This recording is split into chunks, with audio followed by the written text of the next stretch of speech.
Assalamualaikum warahmatullahi wabarakatuh. Alhamdulillah, bini'matihi tatimmus salihat. Nahmaduhu wa nasta'inuhu wa nastaghfiruh. Wa na'udzu billah min syururi anfusina wa min sayyiati a'malina. Man yahdihillahu fala mudilla lahu wa man yudlil fala hadiya lahu. Asyhadu an la ilaha illallah wahdahu la syarika lahu. Wa asyhadu anna Muhammadan abduhu wa rasuluh sallallahu alaihi wa ala alihi wasallam.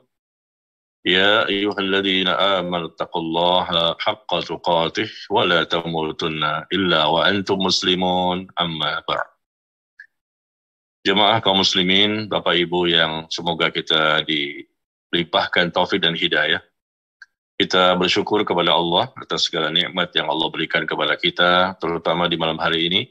Kita kembali bisa bertemu dan melanjutkan kajian kita dari pembahasan buku yang berjudul 50 Sebab Terhindar dari Siksa Kubur. 50 Sebab Terhindar dari Siksa Kubur. Di mana kita telah mempelajarinya selama beberapa kali pertemuan, dan ini adalah pertemuan yang ke-13, ya, pertemuan yang ke-13. Dan kita akan masuk kepada sebab yang ke-29. Ya, sebab yang ke-29, seseorang itu terhindar dari siksa kubur disebabkan oleh apa? Ya, penjelasan-penjelasan ini kita dapatkan dalam Al-Quran atau hadits Nabi SAW, atau penjelasan dari para ulama kita Ahlus Sunnah wal Jamaah. Dan di bab yang baru ini, bab yang ke-29, hendaknya dipahami dengan baik, ya, karena bisa jadi ada perkara-perkara yang mesti dipahami lebih detail, ya, lebih seksama. Bisa jadi karena memang ada di masyarakat, ya, ada perbedaan dengan apa yang kita akan bahas pada kesempatan kali ini. Yaitu masalah berwasiat agar tidak meratap setelah wafat. Penyebab terhindar dari siksa kubur adalah berwasiat. Orang itu berwasiat, ya, agar tidak meratap setelah dia wafat. Ada wasiatnya, artinya dia sampaikan kepada keluarganya agar jangan sampai keluarganya melakukan perbuatan-perbuatan yang dianggap meratap setelah orang itu meninggal dunia. Karena meratap itu merupakan perbuatan dosa besar dan diharamkan dalam Islam. Perbuatan meratap ini bisa dengan tangisan-tangisan yang berlebihan dalam menghadapi atau menyikapi musibah. Yang namanya kematian itu pasti terjadi pada diri kita maupun orang lain. Dan pada orang-orang yang kita cintai, kita harus bersabar dan kita harus ikhlas, kita tidak boleh buruk sangka kepada Allah, kita harus ridho dengan takdir Allah. Ya, sikap yang baik seperti itu. Tetapi kenyataannya di masyarakat tidak sedikit dari kaum muslimin, apalagi orang kafir, ya, mereka menyikapi musibah kematian itu dengan cara-cara yang melampaui batas. Mereka berteriak-teriak, menjerit-jerit, meraung-raung, histeris, ya, atau melakukan apa saja sebagai bentuk ekspresi kesedihan. Ya, untuk menunjukkan bentuk ekspresi kesedihan, kehilangan orang-orang yang mereka cintai dengan berbagai macam cara, yang cara itu ternyata menyelisihi syariat. Itulah namanya meratap. Mereka berteriak, menjerit-jerit, meraung-raung dengan histeris, dengan memukul-mukul pipi atau merobek-robek baju, atau dengan ungkapan yang lain. Yang intinya, jika kita tertinggal, ya, orang-orang yang kita cintai ini, ternyata mereka lebih dahulu menghadap Allah, maka kita harus bersabar. Dan sikapnya boleh menangis dan boleh meneteskan air mata, tetapi tidak boleh berlebihan dalam menyikapi musibah kematian. Dan ternyata ada orang-orang yang mereka berwasiat, berbicara kepada istri, suami, anak, atau yang lain, ya, menyampaikan wasiat atau ucapan, jangan sampai nanti mereka ketika sudah meninggal dunia, lalu mereka diratapi dengan cara-cara, ya, cara yang tidak sesuai syariat. Maka insya Allah mereka terlepas dari siksa kubur. Tapi andai kata mereka ternyata justru menyuruh ya, berwasiat. Jangan lupa berpesan-pesan kepada keluarganya. Nanti kalau saya meninggal dunia, jangan lupa saya diratapi. Ya, dengan histeris, dengan macam-macam cara yang tidak sesuai syariat, maka ini menjadi peluang yang besar orang tersebut akan mendapatkan siksa kubur.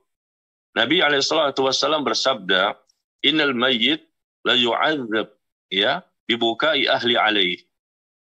Innal mayyit la yu'adzab bibukai ahli alaihi. Kata Nabi, sesungguhnya mayit itu, jenazah ya, yang sudah ditanamkan di kuburan, mayit itu akan disiksa di dalam kuburnya dengan sebab tangisan keluarganya kepadanya. Keluarganya menangis, bukan sekedar menangis, tapi di sini menangis yang sifatnya meratap. Mayit itu disiksa dengan sebab tangisan keluarganya, artinya tangisan yang sudah melampaui batas dan sudah masuk kepada perbuatan meratap. Ya, ini yang dilarang dan mayit itu mendapatkan dampak negatifnya akibat perbuatan orang yang masih hidup. Kenapa? Bukankah ini bukan perbuatan dia, ini perbuatan orang lain. Karena dia berwasiat kepada orang yang masih hidup. Nanti kalau saya meninggal, tolong diratapi. Tolong lakukan langkah-langkah seperti ini 1, 2, 3 yang sebetulnya semuanya adalah sesuatu yang diharamkan. Jadi dia berwasiat. Tapi kalau dia berwasiat untuk tidak diratapi, itu beda. Ya, berwasiat untuk tidak diratapi, tidak dilakukan hal-hal yang berlebihan dalam menyikapi musibah kematian. Maka insya Allah, kalaupun andai kata keluarganya melakukan ratapan itu, ya namanya keluarga ya, tidak semuanya memiliki rasa takut kepada Allah, tidak semuanya keluarga itu memiliki ilmu yang benar. Dan ternyata dia sudah berwasiat, jangan lakukan ini, jangan lakukan ini, jangan lakukan ini. Perbuatan-perbuatan yang dilarang, ya kalau saya meninggal, lakukan ini yang sesuai sunnah. Tapi kenyataannya, tetap saja keluarganya melakukan hal yang berbeda. Maka si mayit tidak berdosa dan dia tidak ya, mendapatkan siksa kubur. Nah, intinya seperti itu ya. Maka contoh ratapan seperti apa? Wahai pujaanku, kenapa engkau tinggalkan aku? Wahai pujaanku, dia puji-puji si mayit ini. Ya, dia menangis berlebihan, menjerit meraung. Wahai pujaanku, kenapa engkau tinggalkan aku? Wahai sandaran hidupku, engkaulah harapanku, engkaulah yang begini. Terlalu berlebihan. Padahal kita punya Allah. Aku tidak bisa hidup tanpa dirimu. Aku tercipta karena engkau, dan engkau pun tercipta karena diriku. Ini ya, sesuatu yang berlebihan ya.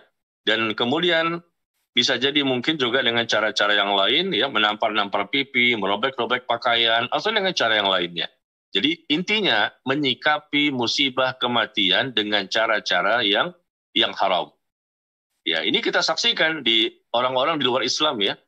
Ya, mereka melakukan hal itu, terutama pada etnis-etnis tertentu. Mereka melakukan itu, ya silakanlah, itu agama mereka, itu keyakinan mereka. Tapi kita sebagai seorang muslim tidak boleh demikian, jemaah sekalian ya. Karena kita memiliki aturan dan Rasul melarang kalau kita itu menyikapi kematian dengan cara-cara yang melampaui batas. Sedih boleh, meneteskan air mata boleh, ya, tetapi jangan berlebihan. Karena semuanya sudah Allah takdirkan. Bisa jadi kita mati duluan, bisa jadi keluarga kita yang kita cintai mati duluan. Intinya semuanya kita pasti akan meninggalkan dunia ini. Ya, maka sikapi semua musibah kematian ini dengan sabar, ikhlas, tidak buruk sangka kepada Allah, dan ridho dengan ketetapan Allah. Dan andai kata memang si mayit itulah yang menyuruh untuk diratapi, dialah yang mendapatkan siksa. Mayit itu disiksa di dalam kuburnya dengan sebab ratapan ya orang yang masih hidup kepada si mayit, karena mayitlah yang memang dulu ketika masih hidup di dunia menyuruh orang yang masih hidup untuk meratapi dirinya. Nah, di sini kita lihat orang yang meratap itu, kata Nabi SAW, jika tidak bertobat sebelum meninggalnya, sampai meninggalnya tidak bertobat, maka dia pun akan dibangkitkan nanti pada hari kiamat dalam kondisi mengenakan pakaian panjang yang terbuat dari ter dan pakaian dari jarok atau penyakit kudis. Ya. Orang yang meratap dengan perbuatan yang haram ini dan sampai mati, tidak juga dia bertobat. Na'udzubillah. Meratap ini perbuatan dosa yang sangat menakutkan balasannya. Dia meratap, ya, kemudian sampai mati tidak bertobat, Kata Nabi, dia akan dibangkitkan nanti pada hari kiamat dalam kondisi yang sangat mengerikan dengan dipakaikan pakaian yang terbuat dari ter dan pakaian dari jarab atau sejenis penyakit kudis ya. Na'udzubillah min dzalik. Maka jamaah sekalian, janganlah kita meratap kematian orang-orang yang kita cintai, meskipun sedih itu kita alami, meneteskan air mata, silakan. Rasulullah juga SAW, beliau pernah menangis, beliau pernah bersedih ya ketika ditinggal mati oleh istrinya, ditinggal mati oleh anak laki-lakinya yaitu Ibrahim, atau ditinggal mati oleh para sahabatnya. Ya, tapi tentunya tidak boleh berlebihan dalam menyikapi musibah kematian yang pasti terjadi. Kullu nafsin dha'iqatul maut. Setiap yang bernyawa pasti akan merasakan kematian. Kapan saja, di mana saja seseorang akan mengalami kematian. Maka bersiap-siaplah dari sekarang ya, belum terlambat. Dari sekarang kita siapkan hati kita dan zahir kita. Zahir dan batin kita persiapkan. Karena nanti bisa jadi ya ada orang-orang yang kita cintai meninggalkan kita terlebih dahulu. Orang tua barangkali, bapak, ibu, atau mungkin istri, atau suami, atau anak, ya, atau teman-teman kita yang kita cintai, siapa saja. Bisa jadi mereka duluan meninggalkan dunia ini dan menghadap Allah. Dan kita tentunya merasakan kesedihan. Ya, maka dari sekarang, mumpung belum terlambat, kita sikapi dengan sikap yang baik. Jangan berlebihan. Apalagi memang berwasiat. Dan kalau Allah takdirkan ternyata berwasiat dan wasiat itu diamalkan dan dilaksanakan ya oleh keluarga kita yang mengurus jenazah kita, maka si mayit tadi berdosa besar karena sudah menyampaikan sesuatu yang salah, menyuruh keluarganya melakukan yang salah, maka orang ini akan mendapatkan siksa kubur. Yang mengatakan bukan saya ya, tapi Rasul mengatakan mayit itu akan disiksa, mayit itu akan diazab di dalam kuburnya disebabkan ratapan-ratapan yang dilakukan oleh keluarganya kepadanya. Nah sampai di sini insya Allah kita paham, ya.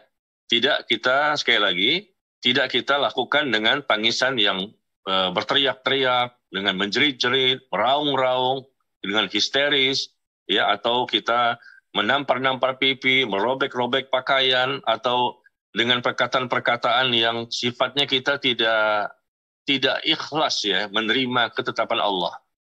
Ya, kita tidak ikhlas dari ucapannya, dari perbuatannya, yang ini menunjukkan bahwa kita membenci takdir Allah. Kita protes. Kenapa Allah mentakdirkan orang yang kita cintai mengalami kematian? Dan kita tidak ridho. Padahal ini sudah Allah tetapkan 50.000 tahun yang lalu sebelum Allah menciptakan langit dan bumi. Ya.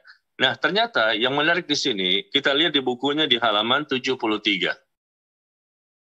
Di halaman 73, ternyata meratap itu bukan hanya seperti perbuatan yang saya sampaikan tadi. Yang dikatakan meratap. Ternyata bukan hanya perbuatan seperti yang saya sampaikan tadi. Berteriak-teriak, raung-raung, menjerit-jerit, teriak-teriak, ya, menampar pipi, merobek baju, segala macam. Ada juga bentuk meratap yang lain. Yang hal ini bisa jadi banyak tidak diketahui oleh kaum muslimin. Ya, karena mereka tidak berilmu dan mereka tidak belajar, sehingga mereka tidak tahu ya bahwa meratap itu ada juga dalam bentuk yang lain. Seperti apa? Yaitu kita baca di halaman 73, ada perkataan dari seorang sahabat bernama Jarir bin Abdullah Al-Bajali radhiyallahu anhu. Jarir bin Abdullah Al-Bajali radhiyallahu anhu berkata, "Kunna na'udul ijtima' ila ahli al-mayyit wa sani'ati at-ta'am ba'da dafnihi minan niyahah." Kami, kata para sahabat, ya. Jadi Jarir bin Abdullah berkata mewakili para sahabat yang lain. Kami menganggap bahwa berkumpul-kumpul di rumah ahli mayit dan adanya makanan yang dibuat oleh keluarga si mayit setelah dikuburkannya si mayit merupakan bagian dari meratap. An-niyahah. Ya, perhatikan jamaah sekalian, ini penting ya. Karena banyak sekali kesalahan di masyarakat ini. Sekali lagi, Jarir bin Abdullah Al-Bajali. Beliau mengatakan bahwa kunna na'udul ijtima'. Kami, para sahabat menganggap bahwa berkumpul-kumpul di rumah ahli mayit berkumpul-kumpul di rumah orang yang tertimpa musibah kematian. Lalu adanya makanan yang dibuat oleh keluarga si mayit. Sudah tertimpa musibah, lalu mereka juga menyiapkan makanan dan menyediakan makanan kepada orang yang hadir setelah penguburan mayit. Setelah dikuburkan mayit, ya keluarganya ini berusaha untuk menyiapkan makanan dan minuman kepada orang yang hadir, dan memang mereka rencanakan kumpul-kumpul itu. Dibuatlah waktunya, ya harinya, kapan waktunya, harinya, jamnya, dan dibuatlah hari-hari tertentu, kumpul-kumpul di rumah orang yang tertimpa musibah kematian. Maka kata para sahabat, kami menganggapnya ini sebagai bentuk meratapi mayit, an-niyahah. Ya, kumpul-kumpul seperti itu.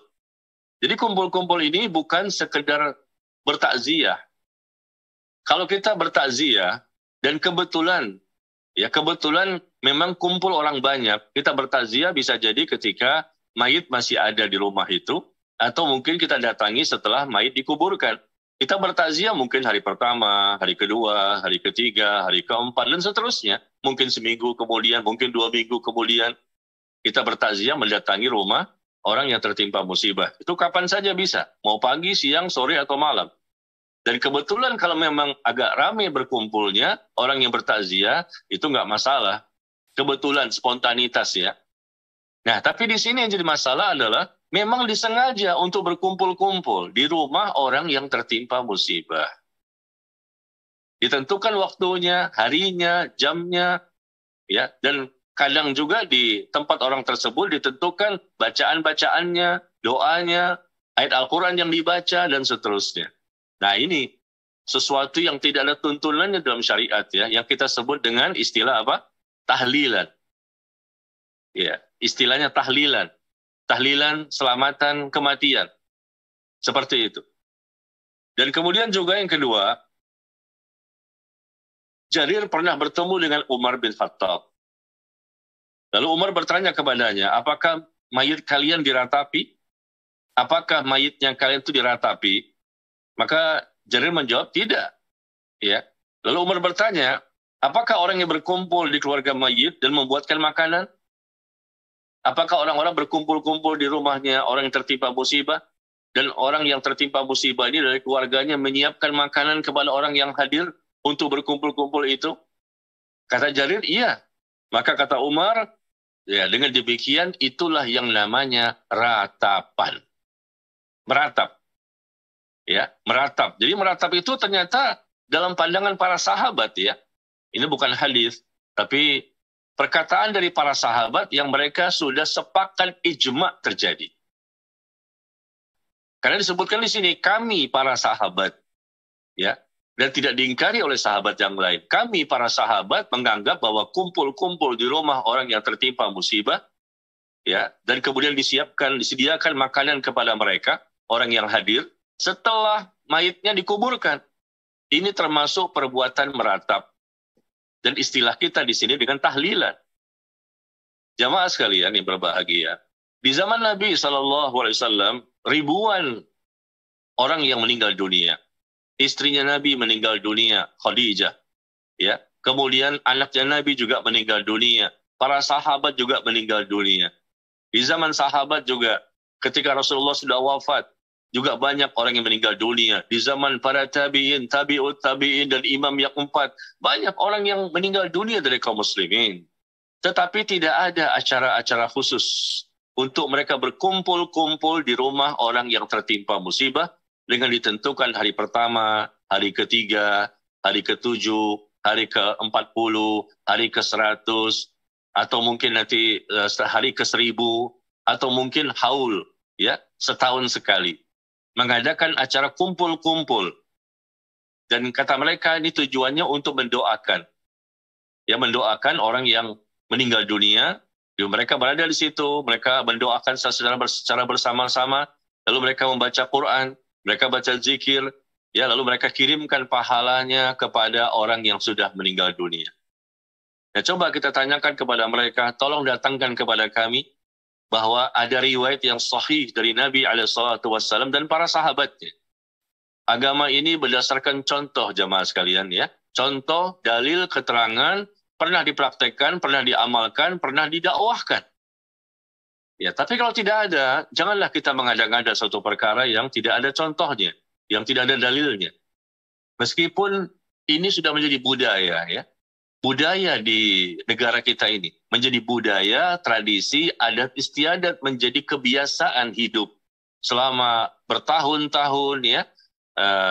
Kaum muslimin banyak di negara kita, meskipun tidak semua tentunya, tapi banyak jumlahnya yang mereka suka mengadakan acara seperti ini dengan selamatan kematian atau tahlilan, lalu mereka atur pertemuan itu sengaja untuk berkumpul-kumpul di rumah orang yang tertimpa musibah. Dan orang yang tertimpa musibah ini sebetulnya kesian, ya. Mereka itu sedih, mereka itu tertekan. Seharusnya kita bertakziah dengan menghibur mereka. Kita menasihati mereka, kita mendakwahi mereka, ya. Dan kita bantu mereka, meringankan beban mereka. Bukannya mereka dibuat repot dengan menyiapkan makanan. Ya, menyiapkan makanan untuk orang yang hadir. Bahkan di daerah-daerah tertentu di Indonesia ini ada semacam pemaksaan. Dipaksa orang itu untuk mengadakan acara ini. Dan kalau tidak diadakan, maka mereka marah. Masyarakatnya marah. Apakah dia orang kaya? Apakah dia orang miskin? Harus mengadakan acara ini. Ya, di mana mereka mengatakan kita perlu untuk mendoakan. Ya, ujung-ujungnya setelah itu makan bersama. Atau mungkin mereka bawa besek yang mereka bawa pulang ke rumah. Nah, jamaah sekalian, cobalah kita berpikir kembali. Agama ini sudah sempurna, agama ini adalah agama wahyu. Dan kita mengamalkan agama ini berdasarkan tuntunan dari Nabi Sallallahu Alaihi Wasallam dan para sahabatnya. Adakah mereka seperti ini? Ya, ingat perkataan sahabat, ya. Ternyata yang kita bahas hari ini adalah tentang masalah meratap. Ya. Dan meratap itu tadi kita sudah pahami, yaitu orang berteriak-teriak, menjerit, histeris, meraung-raung, ya, atau melakukan yang lain sebagai bukti dia sayang dan cinta kepada orang yang sudah mati. Dia tunjukkan ekspresi rasa kesedihan yang mendalam. Ya, itu insya Allah sudah dipahami oleh kita tadi. Tapi ternyata sahabat sepakat semua, meratap itu juga ada dalam bentuk yang lain. Ya, makanya di sini kita lihat perkataan dari Al-Imam Asy-Syafi'i. Perhatikan perkataan dari Al-Imam Asy-Syafi'i di halaman 74. Beliau mengatakan wa akrahul ma'tam wa hiyal jama'ah. Dan aku membenci al-ma'tam, kata beliau.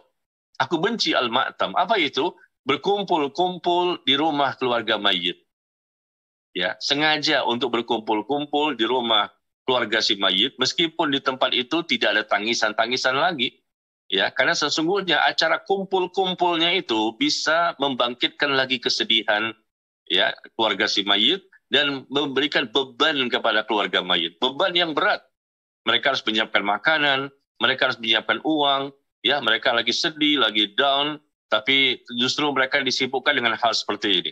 Dan tentunya kata Al-Imam Asy-Syafi'i, hal ini bertentangan dengan riwayat yang disampaikan oleh sahabat, di mana sahabat mengatakan kumpul-kumpul seperti itu sama dengan meratap, meratapi mayit.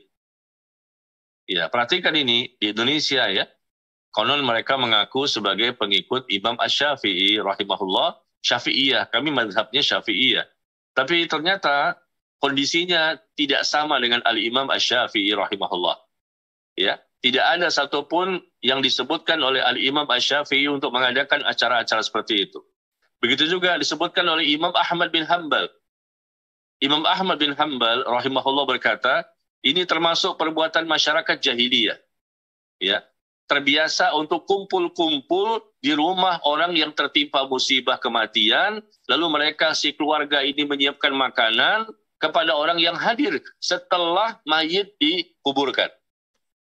Setelah mayit dikuburkan, lalu mereka makan-makan, kumpul-kumpul, diatur waktunya, dan sengaja berkumpul-kumpul di rumah orang yang tertimpa musibah, dan keluarganya menyiapkan makanan kepada orang yang hadir. Subhanallah, ya. Ini bagaimana? Apakah mereka tidak tahu tentang riwayat ini? Bagaimana riwayat dari para sahabat? Bagaimana perkataan para ulama? Imam Syafi'i, Imam Ahmad, begitu juga Al-Imam An-Nawawi. Al-Imam An-Nawawi rahimahullah berkata, wa amma islahu ahlil mayyit ta'aman. Adapun hidangan hidangan yang dibuat oleh keluarga mayit dan berkumpulnya manusia untuk hidangan itu. Ya, sekali lagi, adapun hidangan, makanan yang dibuat oleh keluarga si mayit dan berkumpulnya manusia untuk hidangan itu, maka hal itu tidaklah dinukil sedikit pun keterangannya atau dalilnya dan tidak disunnahkan, dan itu adalah perbuatan bid'ah. Ini perbuatan bid'ah, kata Al-Imam An-Nawawi rahimahullah. Wa huwa bid'atun ghairu mustahabbah. Ya, tidak disunnahkan. Ini perbuatan bid'ah. Kumpul-kumpul di rumah orang yang tertimpa musibah, lalu mereka pun ya membuatkan makanan kepada orang yang hadir. Nah, saat ini ditentukan adanya hari pertama, hari ketiga, hari ketujuh. Kenapa tidak hari ke-9? Kenapa tidak hari ke-18? Kenapa tidak hari ke-55? Kenapa tidak hari ke-89?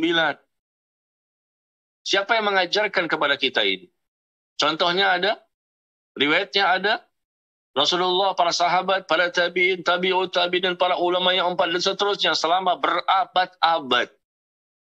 Ada nggak contohnya itu? Kaum muslimin sudah ribuan yang meninggal dunia. Ada nggak selamatan kematian? Ada nggak tahlilan? Sengaja kumpul-kumpul di rumah orang yang tertimpa musibah. Dan ditentukan hari-harinya, ditentukan ayat Al-Qur'annya harus surah ini, surat ini. Ditentukan zikirnya dengan zikir berjamaah di rumah tersebut. Dan orang itu dipaksa untuk menyiapkan makanan. Ini survei membuktikan, jamaah sekalian ya. Mohon maaf, ini kita berdasarkan apa yang kita lihat. Kalau tidak diadakan, maka menjadi cemoohan. Masyarakat mencelanya, masyarakat mengecamnya. Ya, kenapa tidak diadakan acara seperti ini? Ya, Anda ini maunya untuk makan atau untuk ibadah? Ya, memang ada makanan di sini. Seolah-olah seakan-akan ini yang diinginkan makanannya. Coba kalau acara itu nggak ada makanannya gimana? Kira-kira banyak yang hadir? Ternyata tidak ada makanan. Wah, saya rasa makin menyusut jumlahnya. Ya, kalaupun tidak ada makanan tetap salah, karena yang dipermasalahkan di sini adalah kumpul-kumpulnya, berkumpulnya manusia. Ya, setelah mayit dikuburkan, lalu berkumpullah manusia di tempat si keluarga mayit tersebut, dan berkumpulnya ini bahkan direkayasa. Ya, saya katakan bahasanya rekayasa. Direkayasa dengan hari-hari tertentu, dengan waktu tertentu, ya, dengan berbagai macam zikir tertentu, surah tertentu, dan doa tertentu. Dan dilakukan berkali-kali pada hari-hari tertentu ini, dibuat-buat oleh masyarakat, jamaah sekalian. Maka bertobatlah kepada Allah, ya, jangan kita ini mengadakan suatu perbuatan yang tidak ada contohnya, karena Nabi SAW melarang perbuatan seperti ini, apapun perbuatannya. Tidak boleh kita mengada-ngadakan suatu perkara yang tidak ada keterangannya. Maka kalau memang itu diadakan, ya, orang itu berdosa dan tidak diterima amal ibadahnya. Nah, jadi masalah sekarang apa? Kalau sudah jelas ini bentuk meratap, ya, meratapi mayit, adanya kumpul-kumpul tadi. Nah, biasanya kita lihat, kita dengar ada orang yang masih hidup, kemudian mereka berpesan. Nah, berpesan, nanti kalau ibu meninggal jangan lupa ya ditahlilkan. Nanti kalau bapak meninggal jangan lupa ya adakan acara tahlilan. Pesan ini wasiat dari ibu atau bapak atau yang lainnya. Dia berwasiat kepada anggota keluarganya, jangan lupa ya saya ditahlilkan nanti. Tahlilkan itu, acara tahlilan ini adalah acara yang tidak ada tuntunannya. Tapi dia berwasiat untuk minta diadakan acara itu.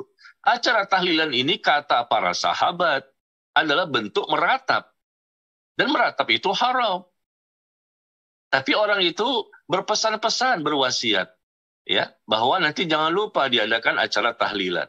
Meskipun mereka tahu terkadang setelah kita sampaikan hujjah, sampaikan dakwah, sampaikan nasihat, ya, alhamdulillah kita sudah pernah lah menyampaikan kepada banyak orang dan mereka akhirnya sadar, oh nggak boleh ya, oh nggak ada tuntunan ya, oh nggak ada riwayatnya ya.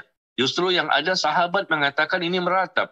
Tapi ternyata tidak sedikit kaum muslimin yang belum bisa menerimanya. Kenapa? Karena mereka merasa ini sudah mentradisi. Gimana nih Pak Ustadz? Ini kan sudah terbiasa seperti ini. Kalau kita tidak mengadakan, apa kata orang? Kalau kita tidak mengadakan, apa kata masyarakat? Kalau kita tidak mengadakan, apa kata tetangga dan keluarga besar kita? kita akan dicela, dikecam, dan dituduh macam-macam.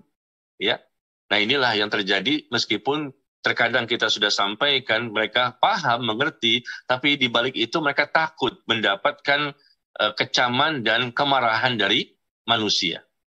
Nah, saya katakan kepada mereka, Anda jangan takut kepada manusia. Kita seorang muslim hanya takut kepada Allah. Ketika kita benar di atas siratal mustaqim, ini masalah akidah. Kenapa Anda masih takut dengan manusia? Selama Anda benar, kecuali kalau Anda salah. Ya, kalau selama Anda benar, tidak boleh ada sedikit pun rasa takut kepada manusia.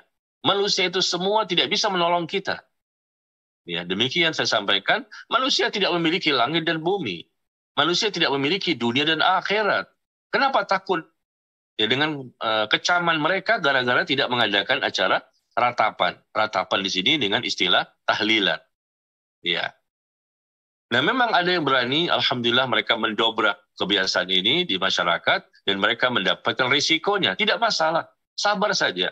Tidak usah dihadapi dengan emosional, ya. Sabar saja, ya. Mereka memang seperti ini karena ketidaktahuan. Umumnya karena kebodohan. Atau mungkin mereka tahu tapi mereka mengikuti hawa nafsu. Ittiba'ul hawa. Udah sampai hujah, bahkan bukan saja ke jamaahnya, sampai ke ustadznya pun. Tetapi mereka mengatakan nanti kalau tidak diadakan gimana? Sahabat mengatakan meratap dan sepakatnya para sahabat itu merupakan hukum dalam Islam. Setelah Al-Quran dan As-Sunnah, ijma'. Ijma' itu kesepakatan para sahabat. Dan tidak ada sahabat yang mengingkari.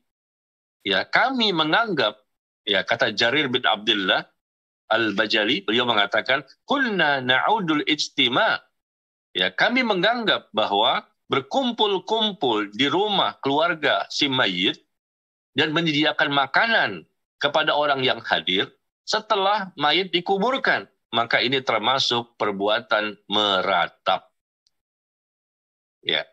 Jadi di bab ini jemaah sekalian, kita ingin menjelaskan bahwa orang yang berpesan tadi, berwasiat, ya, maka kalau dia sudah berada di alam kubur dan wasiat itu dilakukan oleh keluarganya, maka dia mendapatkan cipratan dosa dan dia pun bisa jadi mendapatkan siksa kubur.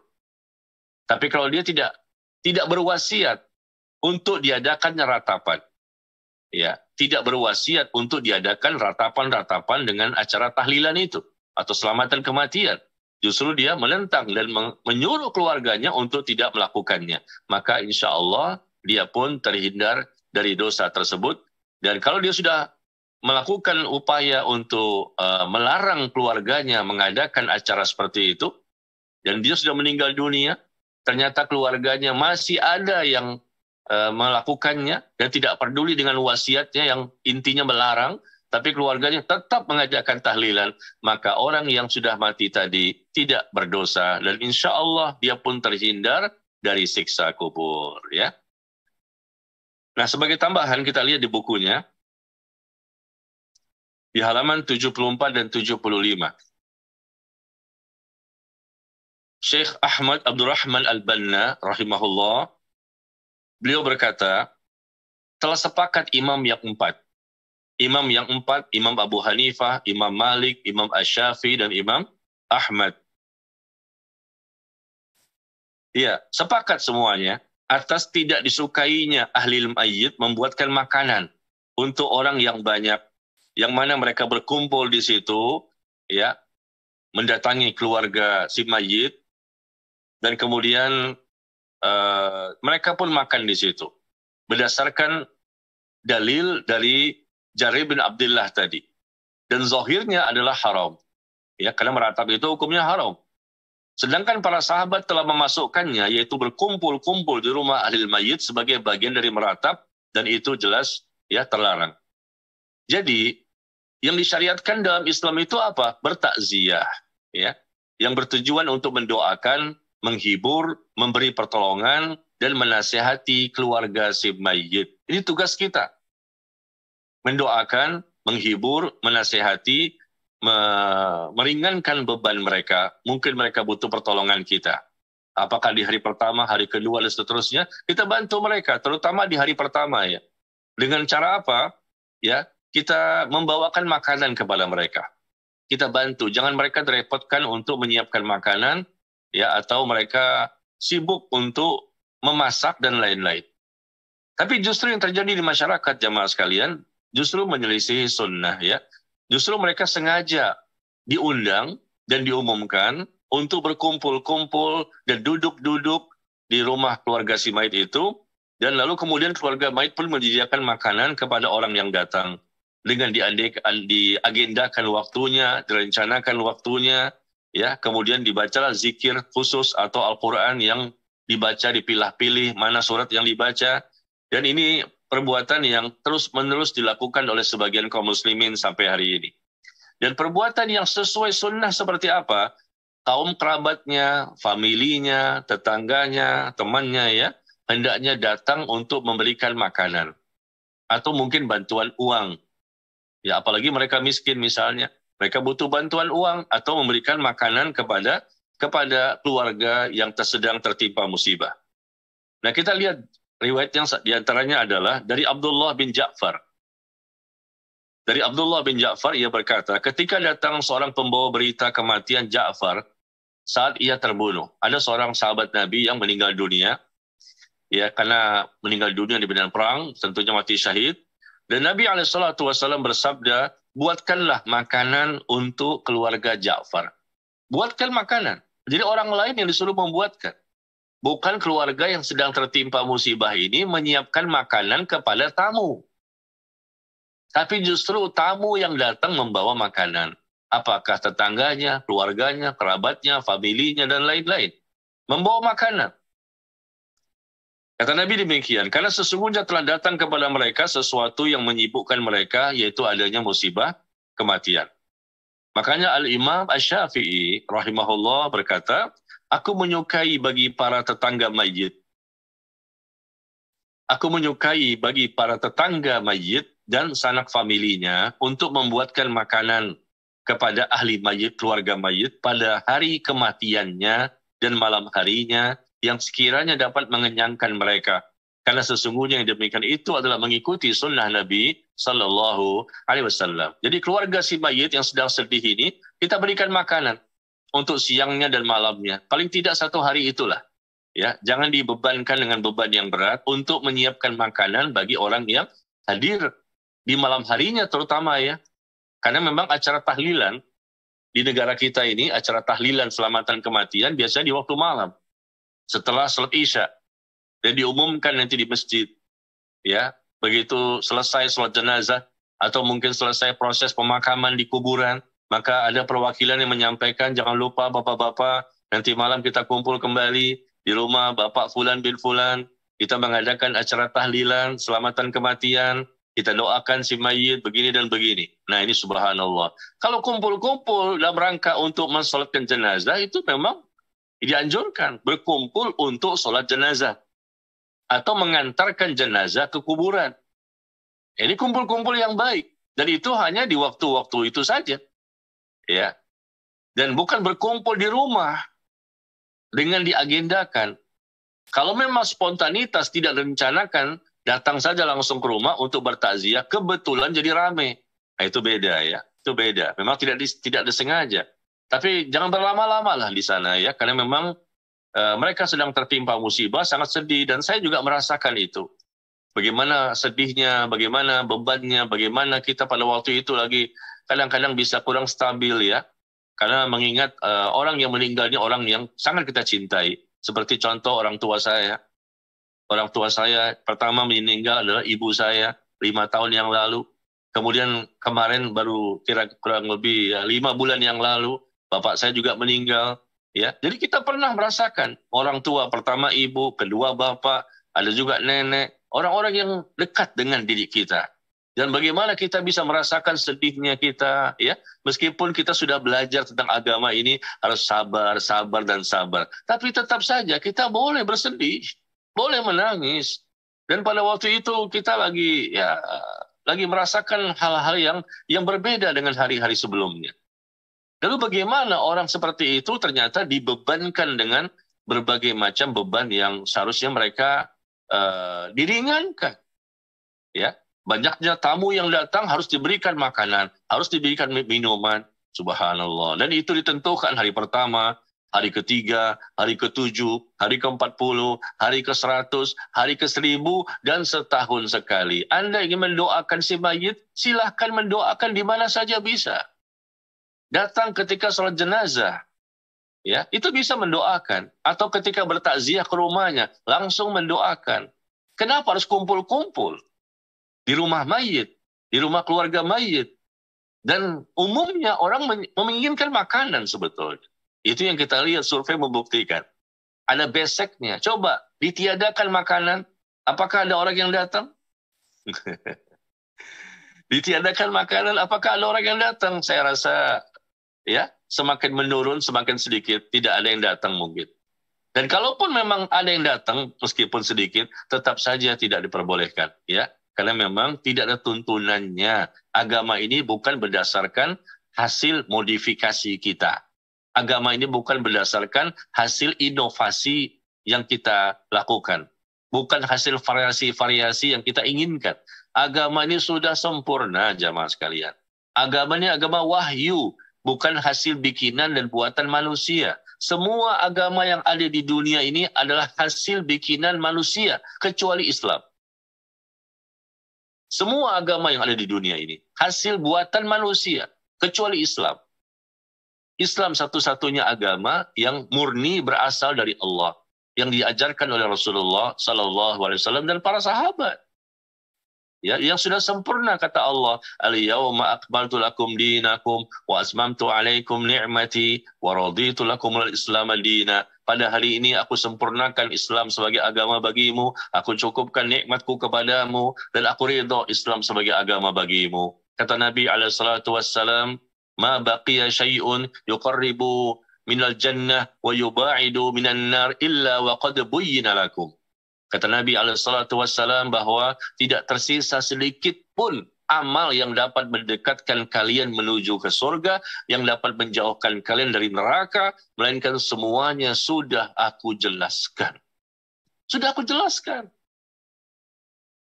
Kalau agama ini dicampur-campur dengan budaya, dengan tradisi, dengan adat istiadat, dengan keinginan-keinginan hawa nafsu manusia, berarti Islam ini sama saja dengan agama yang lain.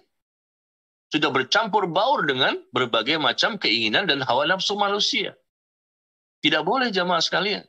Kita bukan Nabi dan Rasul yang berhak untuk menetapkan suatu ajaran atau suatu ritual ibadah.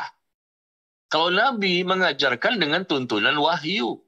Wa ma yantiqu 'anil hawa in huwa illa wahyu yuha. Tidaklah Rasul itu berkata dengan hawa nafsunya. Tapi Rasul mengajarkan, Rasul menyampaikan, Rasul menetapkan, itu semua dengan tuntunan dari wahyu Allah Tabaraka wa Ta'ala. Ya, para sahabat pun ya diajarkan oleh Rasulullah. Nah, masalah meratap, berkumpul-kumpul di rumah keluarga si mayit, lalu menyediakan makanan kepada orang yang datang setelah mayit itu dikuburkan, kata para sahabat ijma, sepakat semuanya, ini termasuk meratap. Jadi intinya apa? Intinya adalah kalau ada orang yang dia berwasiat ya, berwasiat sebelum matinya agar tidak meratap, jangan sampai keluarganya melakukan ratapan-ratapan, apakah bentuknya seperti menjerit-jerit, meraung-raung, berteriak-teriak atau histeris ya, menunjukkan ekspresi tidak terima dengan kematian orang dicintai, atau dia berwasiat agar keluarganya jangan meratap dengan cara tahlilan. Jangan meratap dengan cara selamatan kematian. Maka insya Allah ya, dia pun akan terhindar dari dosa. Ya, karena dia tidak menyuruh orang untuk melakukan dosa dan kemaksiatan. Karena meratap itu merupakan perbuatan dosa. Sekali lagi, kalaupun andai kata dia sudah berwasiat, ternyata masih juga dilakukan oleh pihak keluarganya, maka dia tidak berdosa dan dia tidak mendapatkan cipratan siksaannya. Ya. Tapi kalau memang dia yang menyuruh untuk diadakan ratapan dan wasiatnya dilakukan oleh anak-anaknya, ya ini terjadi kan, dilakukan oleh anak-anaknya karena ini permintaan ibu, permintaan bapak, ya maka dialah yang memiliki peluang yang besar ya, memiliki peluang yang besar untuk mendapatkan cipratan siksaannya. Ya, karena dia berdosa, menyuruh orang lain berdosa, dan itu dilakukan setelah dia meninggal dunia. Ya. Baik, barangkali ini sajalah yang bisa saya sampaikan ya, dan mungkin banyak dari jamaah yang mendengarkan pertanyaan-pertanyaan yang berkaitan dengan pembahasan kita kali ini, dan memang kali ini pembahasannya agak sedikit berbeda dengan pembahasan-pembahasan sebelumnya, karena kali ini kita berkaitan dengan kebiasaan di masyarakat yang kita lihat ya, yang kita dengar berbeda dengan apa yang kita lihat bagaimana Rasulullah dan para sahabat dan generasi berikutnya. Ya sudahlah, kita ini beragama berdasarkan Rasulullah, sahabat, dan berikutnya. Jangan beragama berdasarkan apa yang kita lihat, apa yang kita rasakan, atau apa yang kita dengar ya. Selama itu memang tidak sesuai dengan sunnah Nabi Sallallahu Alaihi Wasallam. Ya, silakan kalau ada pertanyaan. Masya Allah, jazakumullah khairan kasiran Ustadz atas materi yang sampai pada sore waktu Jerman atau malam hari waktu Indonesia. Semoga kita bisa meraih faidah dari apa yang kita dengarkan pada hari ini. Alhamdulillah ini banyak sekali yang hadir Ustadz. Nampaknya pembahasan ini sangat diminati oleh masyarakat pada umumnya. Alhamdulillah. Dan juga sudah banyak pertanyaan yang masuk, khususnya permasalahan mengenai besek Ustadz. Masalah besek sama masalah tahlil Ustadz ini nampaknya menjadi hal-hal yang sangat digemari oleh para jamaah kita ini Ustadz. Bismillah. Ada beberapa pertanyaan yang sudah masuk.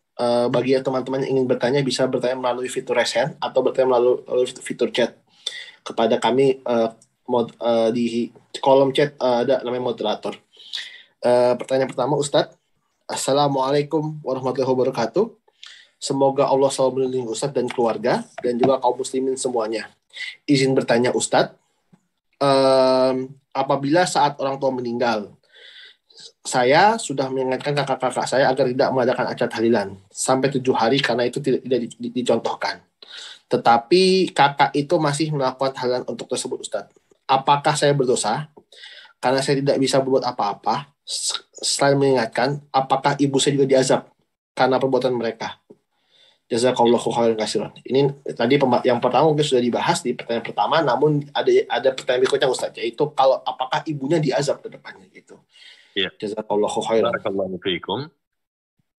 Sebetulnya ini kembali kepada ibu itu sendiri, apakah dia berwasiat atau tidak untuk mengadakan acara itu. Ya, kalau dia tidak berwasiat dan bahkan melarang, ya tentunya dia tidak mendapatkan dosa. Karena selama hidupnya dia sudah mengatakan jangan dilakukan ini ya, karena ini tidak sesuai dengan sunnah. Maka si mayit tersebut tidak akan mendapatkan dosa. Tapi kalau andai kata memang si ibu tadi ya berwasiat, nah ini yang terjadi di masyarakat kan, berwasiat. Jangan lupa ya nanti kalau ibu meninggal ditahlilkan. Jangan lupa kalau ibu meninggal adakan selamatan kematian. Ini pesan ibu loh, jangan lupa. Wanti-wanti tuh kadang-kadang orang tua itu. Nah kalau seperti ini, dan kemudian dia meninggal dunia, wasiat itu dilakukanlah oleh anaknya. Nah ibu itu yang mendapatkan bentuk siksaan Allah ya, jika Allah berkehendak untuk tidak memberikan ampunan kepadanya. Nah, jika Allah tidak berkehendak untuk memberikan ampunan, ya berarti dia mendapatkan balasan karena dia berwasiat sebelum matinya. Dan anaknya mengamalkan wasiat dari ibunya. Dan di antara anaknya ini mungkin pro dan kontra. Ada yang sudah mengenal sunnah, ada yang belum mengenal sunnah ya. Nah ini biasanya tarik-menarik di sini. Siapa yang lebih kuat? Siapa yang lebih berkuasa? Kalau memang di antara anak itu ada yang lebih berkuasa, mungkin dia anak pertama paling besar, mungkin anak kedua, mungkin anaknya banyak ya, tapi kan yang biasanya yang punya power itu anak pertama sama anak kedua biasanya. Nah mungkin anak pertama dan kedua ini mengatakan tidak boleh diadakan, meskipun ibu berwasiat. Tidak boleh lakukan, karena ini tidak sesuai sunnah, tidak ada tuntunannya, tidak ada dalilnya, nggak ada contohnya. Alhamdulillah nggak terjadi. Jadi wasiat itu tidak diamalkan. Ya, wasiat yang salah dan wasiat bernilai dosa. Ya. Alhamdulillah karena anaknya punya power, ternyata anak pertama dan kedua melarang. Sehingga adik-adiknya yang lain terpaksa menuruti. Meskipun mungkin bisa jadi yang lain ingin melaksanakan wasiat si ibu tadi. Ya. Nah, tapi yang biasa kita dengar ya, justru yang pro ke sunnah itu terkalahkan. Biasanya umumnya begitu. Yang pro ke sunnah, ingin mengamalkan sunnah, mengamalkan syariat, biasanya jumlahnya sedikit. Mungkin 1 orang atau 2 orang dari anak yang banyak itu. Misalnya anaknya 10. Anak 10 mungkin 2 orang, 3 orang yang mengenal sunnah. Yang 7 belum. Nah 7 ini ternyata ada anak pertama di situ, anak kedua di situ. Power mereka lebih kuat. Meskipun sudah disampaikan, Kak ini nggak ada tuntunannya, ini nggak boleh begini-begini. Tapi karena memang powernya kalah kuat ya sama anak pertama atau jumlah mereka lebih mayoritas, sehingga akhirnya mereka melakukan wasiat dari ibunya. Nah, anak tadi yang sudah berusaha untuk amar ma'ruf nahi mungkar dan tidak mau ikut serta kontribusi untuk acara tersebut, mereka tidak berdosa. Oke. Ya. Yang penting mereka jangan diam. Mereka jangan diam. Mereka sampaikan dulu. Diterima, tidak diterima itu lain masalah. Pokoknya sampaikan dulu bahwa jangan seperti ini nggak boleh. Ya, ini tidak sesuai sunnah, nggak ada tuntunan segala macam. Bahkan wasiat dari ibu ini kalau dilakukan, ibu bisa mendapatkan azab loh. Karena ibu berwasiat untuk diadakan ratapan. Ya, ratapan itu bukan hanya menjerit, meraung, berteriak histeris. Bahkan kumpul-kumpul di rumah kematian namanya meratap. Cuman umumnya kaum muslimin di Indonesia tidak tahu masalah ini. Umumnya tidak tahu. Dan saya rasa di negara-negara lain juga seperti itu. Mereka tidak tahu kalau memang sahabat ya sepakat ijma mengatakan bahwa kumpul-kumpul di rumah orang yang tertimpa musibah itu namanya meratap. Orang banyak tidak tahu. Karena mereka ini beragama berdasarkan apa yang mereka lihat di masyarakat. Ya, beragama berdasarkan apa yang mereka dengar di masyarakat. Jadi ilmu itu ya ilmu di masyarakat. Kalau masyarakatnya sesuai sunnah, ya sesuai sunnah lah mereka. Kalau masyarakatnya nggak sesuai sunnah, maka mereka pun juga tidak ikut sesuai sunnah. Karena mereka rata-rata tidak belajar. Jadi faktor kebodohan, faktor ketidaktahuan, ini merupakan faktor terbesar terjadinya kesalahan dalam cara beragama. Ya, demikian. Wallahu a'lam bishawab. Wallahu ta'ala alam. Jazakallahu khairan katsiran, barakallahu fikum. Ustaz, satu pertanyaan lagi Ustaz sebelum kita masuk ke sesi yang teman-teman yang sudah raise hand. Bagaimana sikap kita kalau kita menerima makanan dari keluarga yang berduka tanpa kita menghadiri acara tersebut? Jadi mereka membagikannya ke tetangga dekat. Apakah cukup dengan menghadiri kita bahwa makanan itu hanya pemberian besar dari tetangga dekat? Iya, barakallahu fikum jemaah sekalian yang berbahagia. Ketika mereka membagikan ya beseknya itu ya, kita kan nggak mau datang. Ya, kita tahu ini perbuatan yang tidak ada sunnahnya, ya, tidak ada tuntunannya, bahkan larangannya ada dari para sahabat. Dan para sahabat nggak mungkin sepakat ya, kalau tidak mereka dengar langsung dari Rasulullah. Nggak mungkin ya. Para sahabat kok bisa sepakat? Berarti mereka dengar dari Rasulullah. Ya, kok bisa sepakat begitu kan berarti mereka paham ini sesuatu yang memang tidak diperbolehkan dalam syariat. Nah, kita nggak mau datang, kita pun nggak diundang, orang pun tahu kita ini berbeda dengan mereka. Ya, sudahlah, kita masing-masing saja, kita tidak usah sampai bertoleransi dengan orang-orang seperti ini, ya, karena memang kita sudah tahu ilmunya. Tapi terkadang mereka pun mengirimkan juga makanan-makanan kepada kita sebagai tetangganya. Bagaimana respon kita? Ya, kita tidak datang tapi diberikan besek makanan. Maka jamaah sekalian, kita boleh untuk menerimanya. Kita boleh menerimanya dan kita juga boleh kalau ingin mengkonsumsinya boleh. Kenapa? Karena ini makanan yang halal sebetulnya. Tidak ada makanan-makanan yang haram ya. Mereka menyiapkan makanan-makanan yang halal dan bukan tujuannya untuk selain Allah. Bukan tujuannya untuk persembahan mungkin melarungkan sesajen-sesajen ya untuk perbuatan syirik, kan tidak. Mereka tidak melakukan perbuatan syirik di sini tapi melakukan perbuatan bid'ah. Ya, perbuatan bid'ah itu perbuatan dosa. Tapi makanannya tidak haram untuk kita konsumsi. Jadi kalau ada kita diberikan oleh tetangga kita, silakan ambil. Kalau kita tolak, maka tentunya mereka akan semakin marah dengan tindakan kita. Maaf ya, saya tidak ikut tahlilan dan saya tidak mau mengkonsumsi makanannya. Wah, tentunya mereka akan semakin marah dan mungkin bisa jadi kita semakin sulit untuk mendakwahi mereka. Karena mereka dendam dan mereka marah, kesal yang luar biasa, sudah tidak mau datang, makanan pun ditolak. Kami antarkan ke rumahnya, tidak mau mereka menerima. Sehingga mungkin bisa jadi mudaratnya akan lebih besar. Ya, sehingga mereka semakin semakin tidak mau menerima nasihat dan dakwah kita. Ya, jadi sebaiknya kita ambil saja ya sambil kita nasihati ya. Kita nasihati, kita ambil saja makanannya. Apakah nanti kita mau konsumsi, mau kita makan? Silakan. Kalau kita memang tidak mau, ya kita bisa berikan kepada orang lain lagi.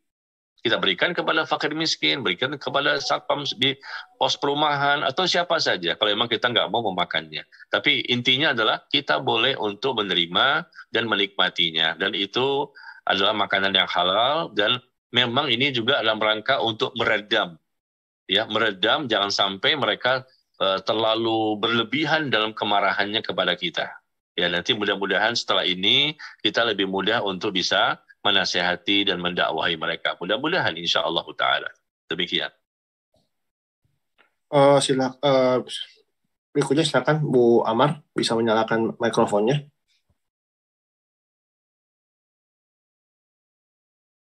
Halo Bu Amar, bisa menyalakan mikrofonnya. Jazakumullahu khairan, barusan di-unmute. Jazakumullahu khairan host, jazakumullahu khairan Ustadz atas penjelasan materinya di hari ini. Ustadz mohon bertanya dan nasihatnya. Yang pertama adalah kita mengetahui Ustadz bahwa alam kubur tidak tahu seberapa lamanya. Dan kalau kita juga tahu bahwa kebiasaan di keluarga itu acara tahlilan sudah turun-temurun. Artinya dari kakek-kakek buyut yang lalu juga sudah melakukan itu. Tetapi karena sekarang kita sudah mulai tahu ada majelis-majelis dan punya ilmunya, dan kita mau mendoakan mereka Ustadz. Karena dari yang saya tahu bahwa ada seperti wasiat-wasiat tersebut.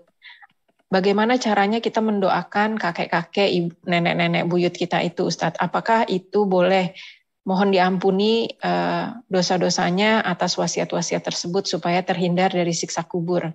Karena yakin banget bahwa mereka itu melakukan itu di zaman dulu semasa hidup Ustadz. Iya. Baik, Ini ada. Ya. Itu saja.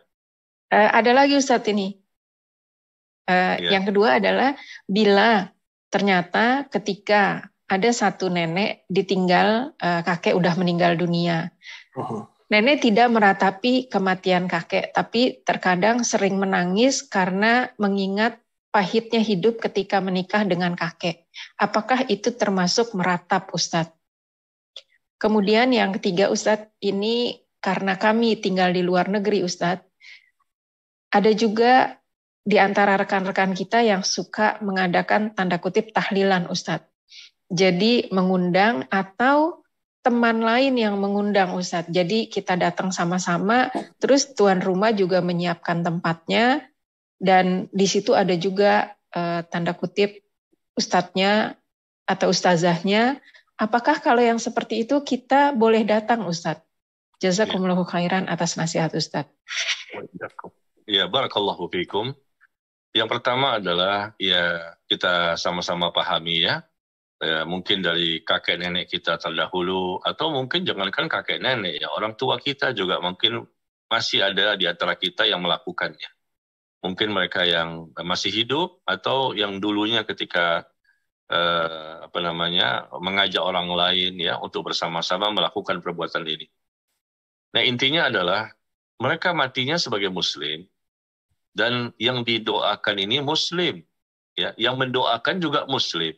Maka tentunya bermanfaat. Selama mereka matinya sebagai seorang muslim, ya, maka doa dari muslim yang lain itu bermanfaat bagi mereka. Bisa jadi mungkin mereka mendapatkan siksa kubur, atau mungkin tidak, kita tidak tahu. Ya, mungkin bisa jadi kan Allah mengampuni dosa mereka. Ya, karena mungkin Allah melihat ada perbuatan-perbuatan amal soleh yang lain yang menyebabkan mereka pun diampuni dosanya. Artinya gini, ini ancaman bahwa ini perbuatan dosa. Tapi jangan kita pernah memastikan bahwa perbuatan dosa itu pasti akan mendapatkan siksa kubur. Ya, ancamannya ada, tapi realitanya di alam kubur kita tidak tahu. Karena bisa jadi orang yang berdosa, selama dia muslim, meskipun dia berbuat dosa, tapi nanti ketika di alam kuburnya, bisa jadi dia disiksa akibat perbuatan dosanya, bisa jadi juga dia diampuni. atas perbuatan dosa. Ini kita nggak tahu. Semuanya masih misteri. Karena Allah Maha Kuasa atas segala sesuatu.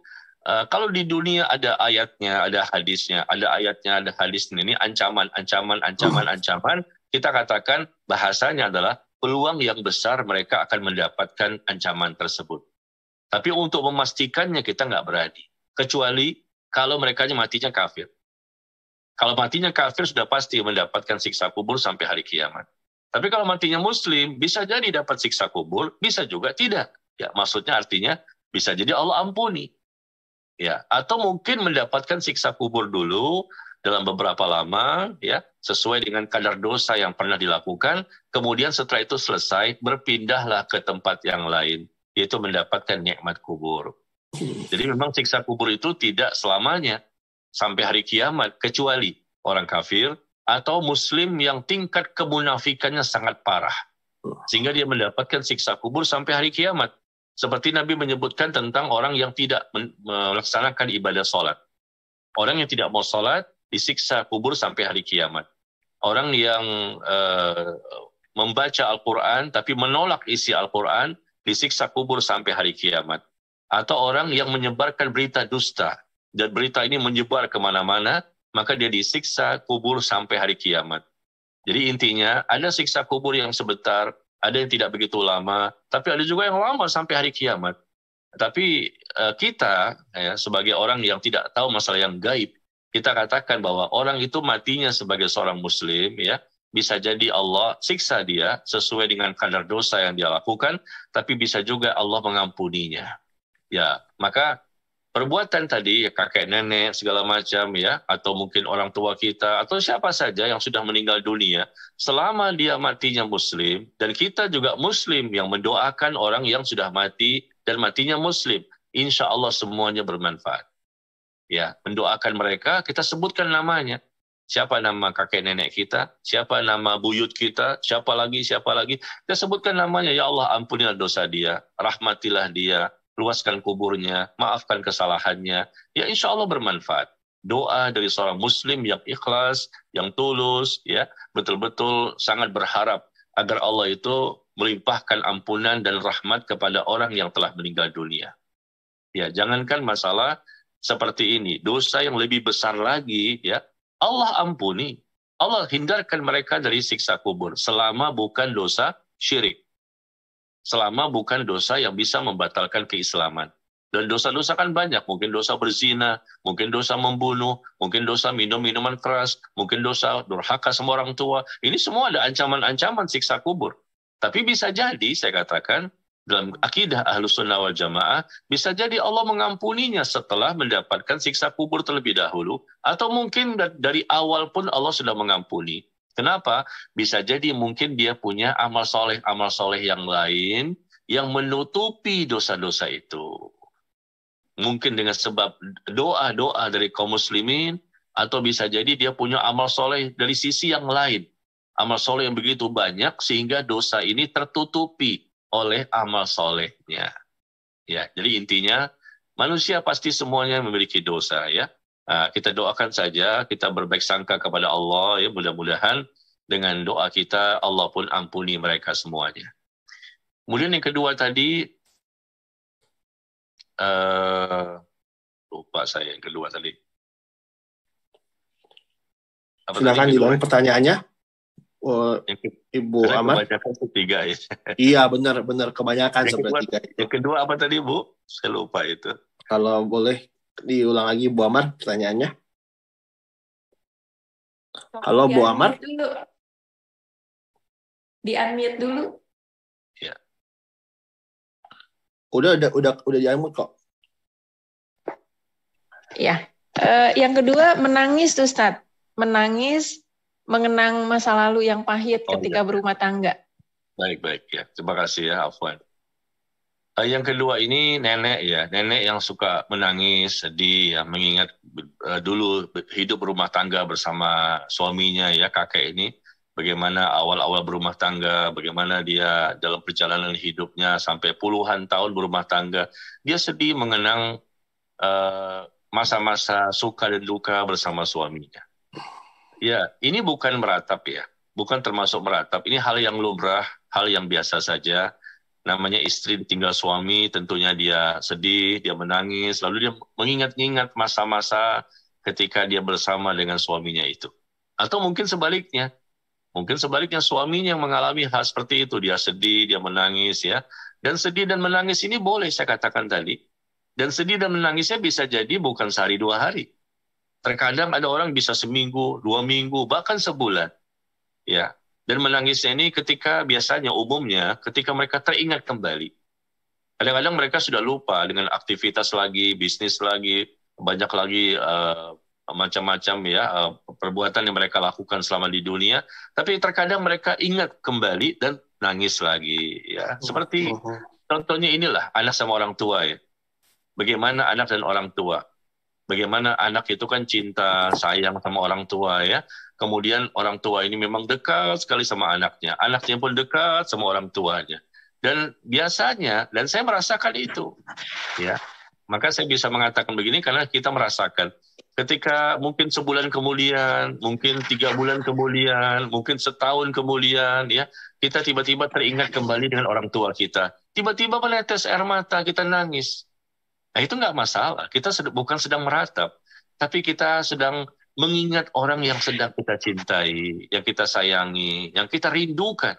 Karena dekatnya mereka dengan kita, dan kita merasa kehilangan ya, karena saking dekatnya kita dengan mereka. Dan ketika menangis dan bersedih itu, kita sertakan doa-doa kita kepada mereka. Ya, seperti itu ya. Jadi kalau nenek tadi dikatakan bahwa sering menceritakan bagaimana dulu kakek itu, Masya Allah ya, orangnya baik, gimana dulu ketika awal-awal berumah tangga, ya dia ingin mengenang kembali bagaimana masa-masa ketika bersama dengan suaminya. Tapi intinya jangan tunjukkan ekspresi yang berlebihan. Jangan ekspresi yang berlebihan yang sifatnya itu bisa dikatakan meratap. Ya, contoh tadi saya katakan dia memukul-mukul dadanya, merobek-robek bajunya, memukul-mukul pipinya, atau dia berteriak-teriak, meraung-raung, menjerit-jerit histeris, atau dia mengatakan engkaulah pujaan hatiku, aku tidak bisa hidup tanpa dirimu. Ini kan bucin, budak cinta ya. Aku tidak bisa hidup tanpa dirimu. Engkau tercipta karena aku pun tercipta karena engkau. Nah, ini sudah nggak benar ini kalau seperti ini ya. Tapi kalau sekedar menceritakan bagaimana dulu bersama ya, bagaimana merasakan suka dan luka bersama ya, rindu ini sebetulnya ekspresi rasa rindu sebetulnya. Dan selama itu tidak berlebihan maka tidak masalah, insya Allah. Lalu kemudian yang ketiga, yang terakhir, ketika tadi diundang ya, bukan masalah di luar negeri saja sebetulnya. Di Indonesia juga ada kita diundang-undang ini. Diundang untuk datang acara-acara tahlilan atau selamatan kematian. Dan di situ ada ustadznya. Ya tentunya kita tidak boleh hadir.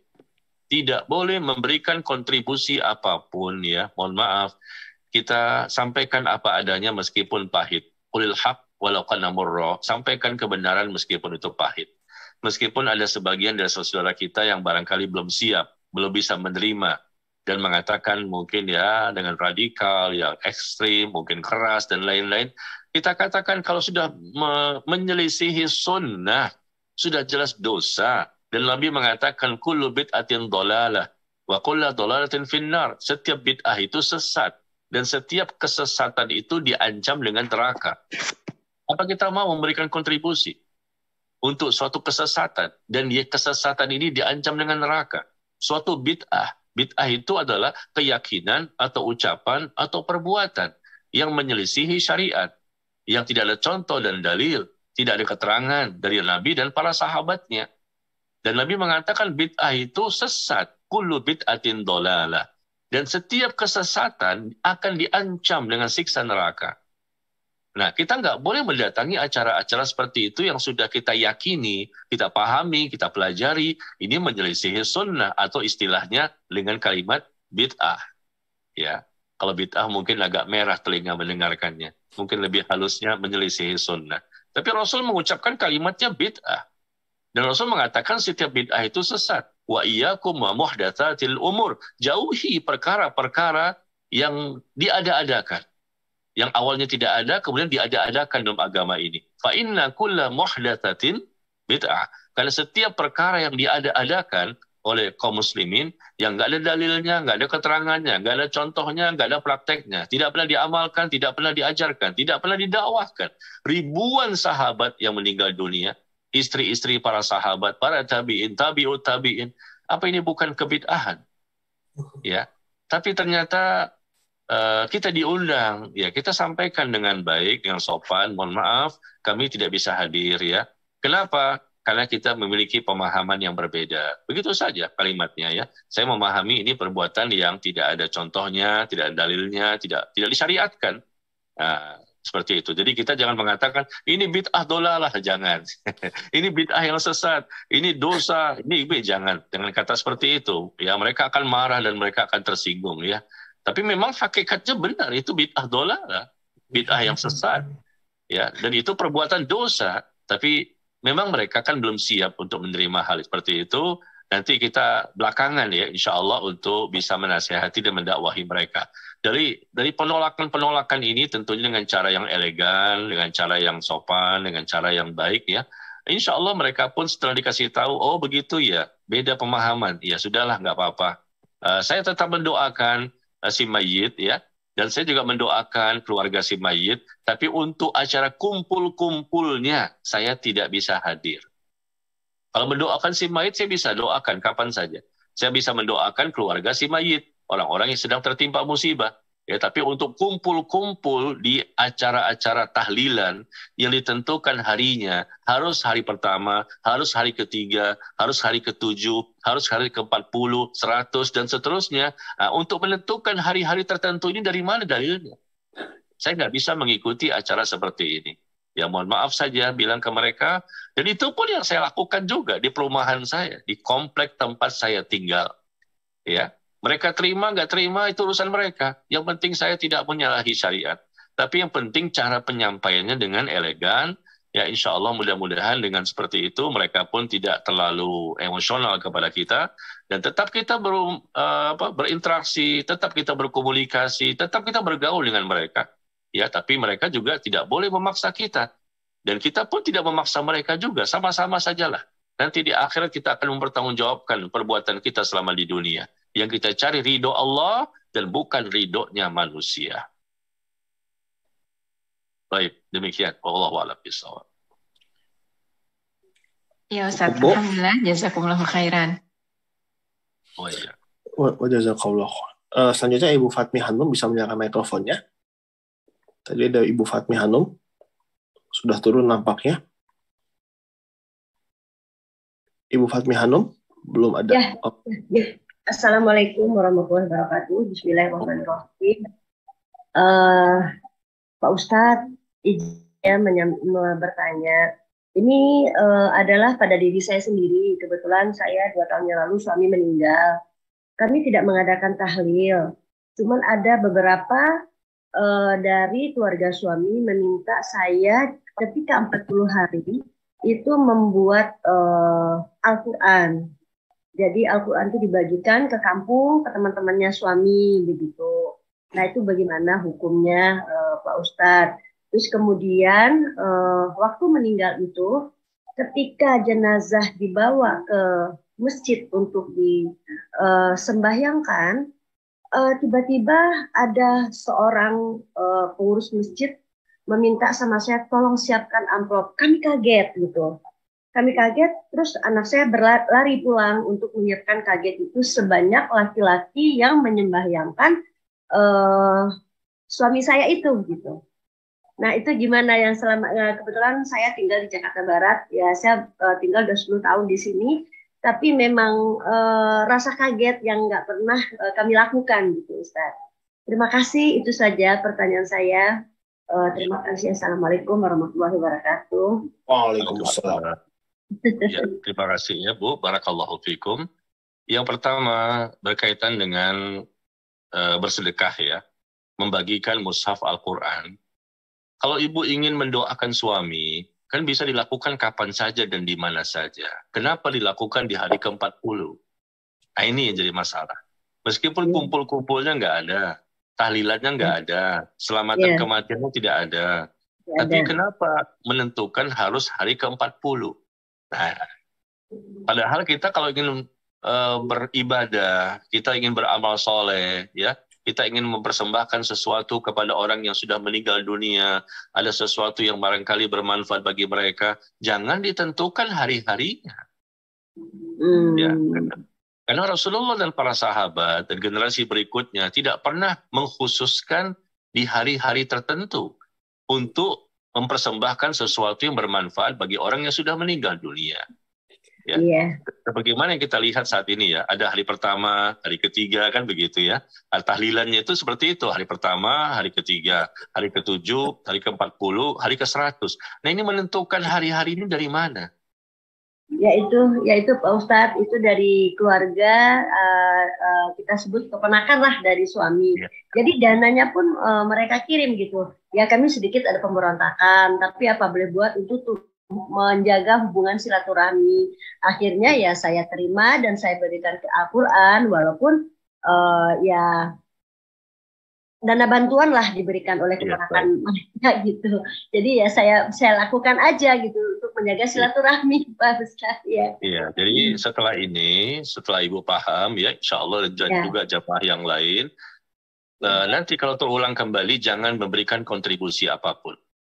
Ya, kalau Ibu ingin beramal saja sendiri dan jangan memberikan kontribusi apapun dengan menentukan hari-hari tertentu untuk beribadah, hari-hari tertentu untuk bersedekah. Karena image-nya kita sama-sama tahu lah, image-nya adalah hari ke-40 itu dalam keyakinan mereka ini hari yang memiliki keutamaan tersendiri. Kalau hari ke-40 kita bersedekah, diyakini bahwa ini punya keutamaan dan lebih bermanfaat untuk si mayit. Itu kenapa sebabnya ditentukan hari ke-40. Kenapa enggak 39? Kenapa 37? Oh, ini kalau hari ini nih kurang manfaat. Jadi mereka menentukan 40. Kenapa enggak 45? Kenapa enggak hari ke-25? Nah, menentukan hari-hari tertentu untuk kita beramal soleh dan menganggap, meyakini bahwa ini ada keutamaan khusus, padahal Nabi dan para sahabat dan Allah pun tidak pernah mengajarkan, ini termasuk perbuatan yang salah. Ya. Kecuali kalau Nabi berbicara, hendaknya bersedekahlah untuk orang yang mati pada hari ke-40. Ini misalnya hadisnya ada gitu. Nah, itu baru kita yakini memang ini memiliki keutamaan khusus pada hari-hari tertentu. Tapi Rasulullah nggak pernah mengatakan hari ke-40 bahwa itu memiliki keutamaan tersendiri. Rasulullah tidak pernah mengatakan hari ke-100 memiliki keutamaan tersendiri. Berarti semua hari itu baik semua untuk kita bisa beramal soleh untuk orang yang sudah meninggal dunia. Jadi kesalahan di sini apa? Meyakininya ini. Hari-hari tertentu yang diyakini punya keutamaan, punya keistimewaan tersendiri yang dikatakan akan melahirkan pahala yang besar untuk si mayit. Nah, ini nggak boleh. Keyakinan yang salah. Karena Rasulullah nggak pernah mengatakan, para sahabat tidak pernah mengatakan, para tabi'in dan generasi berikutnya selama berabad-abad tidak ada yang mengatakan kalimat seperti ini. Jadi ini sebetulnya tradisi belakangan. Tradisi belakangan dari orang-orang belakangan yang membuat tradisi seperti ini dan sampailah ke negara kita, ya. Kemudian yang kedua tadi masalah Ibu kaget dan saya juga kaget. Ternyata sampai di masjid ketua DKM atau pengurusnya meminta disiapkan amplop dan amplop ini dibagikan kepada semua orang yang mensolatkan jenazah. Dan ini pun pernah saya alami ketika saya berada di daerah Jakarta Barat juga, di daerah apa itu namanya, saya lupa ya. Pernah juga di daerah Kramat Jati juga, pernah di Jakarta juga daerah Kramat Jati, ya. Pada waktu dua tempat yang pernah saya alami. Jadi yang pertama diumumkan. Ya, ini cerita ya, sharing ya. Ibu bercerita tadi, saya juga bercerita. Ini kejadian nyata karena saya pas ada di situ. Disampaikan sebelum sholat jenazah kepada semua jamaah yang hadir, mohon maaf. Di daerah Rawabelong. Nah, Rawabelong itu Jakarta Barat ya. Rawabelong. Kepada jamaah yang hadir diharapkan mohon maaf karena yang meninggal ini orang yang miskin ya, maka nanti tidak akan dibagikan amplop. Apa yang terjadi? Saya ada di situ. Jamaahnya banyak yang pulang, tidak jadi mensolatkan jenazah. Ini diumumkan sebelum sholat jenazah. ya disampaikan mohon maaf karena kebiasaan di daerah tersebut ya mereka bagi-bagi amplop sebelum sholat jenazah. Rupanya orang ramai ini karena mengharapkan amplopnya. Nah, karena yang meninggal ini miskin, diumumkan bahwa nanti tidak ada amplop ya karena si mayit dan keluarganya termasuk orang yang tidak mampu. Saya lihat langsung mereka satu persatu keluar, tinggal sedikit yang bertahan di masjid.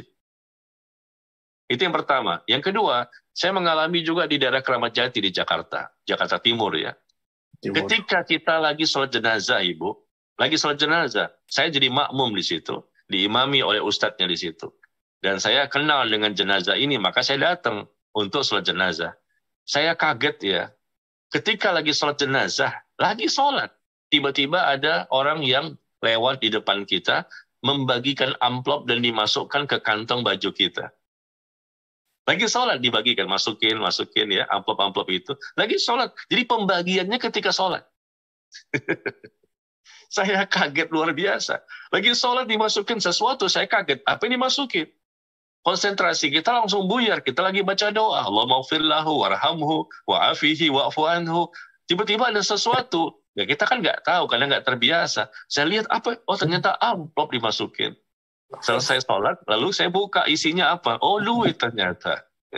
Dan semua orang yang sholat itu dikasih ya duit itu. Ya inilah. Ini kebiasaan tradisi yang na'udzubillah min dzalik. Bagaimana kita bisa ikhlas? Ya, datangnya karena amplop atau menjadi tradisi yang bisa memberatkan orang yang sedang tertimpa musibah. Ya, jelas ini perbuatan yang menyalahi syariat. Jadi ibu tadi mengatakan kaget karena diminta oleh DKM lalu anak pulang ke rumah ngambil duit, ngambil amplop untuk dibagikan. Jangan, nggak boleh. Jangan ikuti perkataan DKM tersebut. Ya, kita bagikan mereka amplop berarti mereka nggak ikhlas dan mereka mengharapkan amplop itu. Jangan membiasakan melakukan perbuatan-perbuatan seperti ini yang jelas-jelas ini dosa sebetulnya. Bukan sekedar tidak boleh, artinya makruh, misalnya nggak boleh, ini haram, ini dosa. Karena kita nih ibadah karena Allah. Jangan ibadah untuk mengharapkan dunia. Ikhlas dalam ibadah lagi, mau sholat ini. Bahkan sedang sholat pun dimasukin juga amplopnya. Bagaimana ini? Ini luar biasa pengalaman yang seumur hidup saya ingat sampai hari ini. Ya, jadi kita nggak boleh memberikan kontribusi untuk memberikan uang meskipun permintaan dari DKM. Maaf Pak, kami ingin sholatkan jenazah di sini. Bagi yang mau silakan, yang nggak mau ya nggak apa-apa. Silakan pulang. Karena kami mengharapkan doa-doa dari orang yang ikhlas, yang tulus mendoakan si mayit. Bukan doa karena mengharapkan duit yang tidak ada artinya sebetulnya. Ya, doa yang tulus itu bermanfaat bagi si mayit. Meskipun yang datang mungkin 1.000 orang ya, ramai sekali, ratusan orang. Tapi kalau datangnya karena duit, apa manfaat doanya untuk si mayit? Ya, doa itu dari ketulusan, dari keikhlasan, betul-betul ingin supaya mayit itu mendapatkan manfaat, diampuni dosanya, dirahmati, dimaafkan dan seterusnya ya. Jadi Ibu, lain kali jangan melakukan ini, jangan berikan uang atau amplop apapun kepada DKM atau kepada siapapun, kepada jamaah ketika proses akan sholat jenazah. Karena ini perbuatan tradisi buruk ya, mengajak orang untuk tidak ikhlas. Ya, mengajak orang untuk mengharapkan dunia semata, bukan karena Allah dalam beribadahnya. Dan kalau ibadah bukan karena Allah, berarti dosa. Ya, apalagi memang kebiasaan ini pun tidak ada tuntunannya, nggak ada contohnya, nggak ada dalilnya, ya. Maka tinggalkan dan jangan ikuti kemauan mereka. Demikian, wallahu a'lam bishawab. Alhamdulillah. Menyambung pertanyaan yang tadi, Ustadz, ada penanya yang bertanya melalui chat, Ustadz. Bagaimana kalau ini nampaknya pertanyaannya juga agak krusial.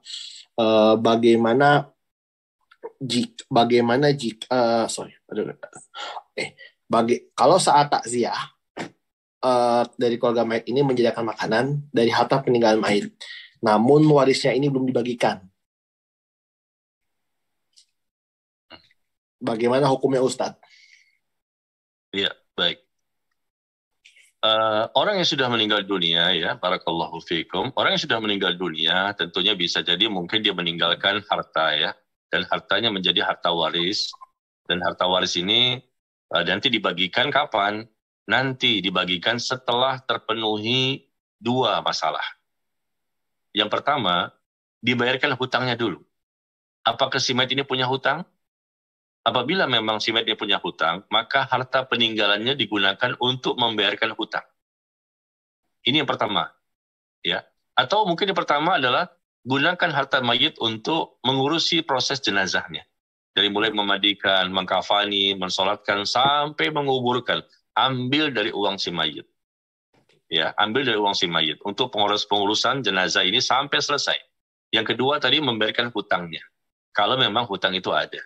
Yang ketiga, laksanakan wasiatnya. Kalau wasiat itu ada, mungkin dia pernah berwasiat, kalau saya meninggal dunia, tolong 1 juta berikan kepada fakir miskin. Kalau saya meninggal dunia, tolong 1 juta diberikan ke masjid. Nah, seperti itu contohnya. Nah, itu boleh. Wasiat harta diberikan kepada siapa? Kepada selain ahli waris. Ya. Wasiat harta tidak boleh kepada ahli waris, tapi kepada selain ahli waris. Wasiatnya itu. Mungkin ke masjid, mungkin kepada orang miskin yang lain, ya. Nah, seperti itu. Jadi, gunakan uang itu si mayit untuk pengurusan jenazahnya sampai selesai. Yang kedua, bayarkan hutangnya. Yang ketiga, laksanakan wasiatnya kalau ada. Yang keempat, baru dibagi harta secara hukum waris. Ya. Nah, pertanyaan tadi adalah, ternyata harta si mayit ya, digunakan untuk apa? Acara makan-makan itu, tahlilan. Iya, betul. Waduh, ini semakin bertambah dosanya. Ya, harta si mayit ini adalah harta bersama dari ahli waris. Apalagi kalau andai kata ahli warisnya anak yatim. Jadi Anda makan harta anak yatim. Ya. Uang itu disyariatkan digunakan untuk pengurusan jenazah sampai selesai, untuk pembayaran hutang, untuk melaksanakan wasiat, dan yang keempat baru dibagi secara hukum waris. Nah, ketika dibagi kepada ahli waris ini mungkin banyak, ada istrinya, ada anaknya, atau orang tuanya, ya, atau bisa jadi anak yang dia tinggalkan adalah anak yatim, masih kecil.